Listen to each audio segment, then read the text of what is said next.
بسم اللہ الرحمن الرحیم۔ السلام علیکم۔ برمنگھم میں ایک اور پاکستانی ایتھلیٹ کی تاریخی کامیابی۔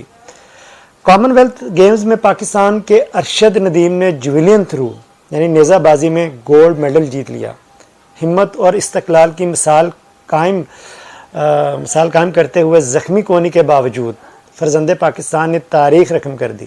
یقین جانیے بہت جو ہے نا وہ خوشی ہوئی۔ پنجاب حکومت اور دیگر کی جانب سے ندیم ارشد کے لیے انعامات کی بارش کر دی گئی، لیکن یہاں تاریخ دیکھی جائے ماضی میں بھی کھلاڑیوں کے جیتنے پر ایسے ہی اعلانات کیے جاتے تھے، لیکن عملی اقدام کم ہی ہوتے تھے۔ ہمارے نوجوان وزیر ہیں، وزیر کھیل ملک تیمور کی جانب سے ندیم ارشد صاحب کے گاؤں میں اسٹیڈیم کی تعمیر کا اعلان بھی کیا گیا۔ میں سمجھتا ہوں صرف اسٹیڈیم ہی نہیں ہونا چاہیے، بلکہ اس میں ایسی سہولیات ہونی چاہیے جس سے ہمارے کھلاڑی استفادہ کریں اور عالمی مقابلوں میں اسی طرح پاکستان کا نام روشن کریں۔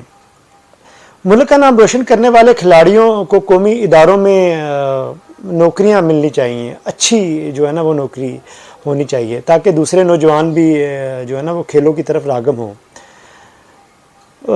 بدقسمتی سے ہمارے ہاں اب صرف کرکٹ کے کھیل کو پروموٹ کیا جاتا ہے۔ چھٹی والے دن مطلب آپ نکلیں صبح گھر سے باہر تو آپ کو نظر آئے گا جو ہے نا وہ ہر طرف نوجوان جو ہے نا ہمارے وہ کرکٹ کھیلتے ہوئے ہی آپ کو وہ نظر آئیں گے۔ آپ ان کو دیکھیں گے بس دائیں بائیں کرکٹ کھیلی جا رہی ہے، بس اسی کھیل کو زیادہ پروموٹ کیا جاتا ہے، اور اسے کروڑوں روپے میں جو ہے نا وہ سپانسر بھی ملتے ہیں اگر یہ جب میچز ہوتے ہیں نا، جبکہ قومی کھیل ہاکی سمیت دیگر کھیلوں کی سرپرستی نہیں کی جاتی۔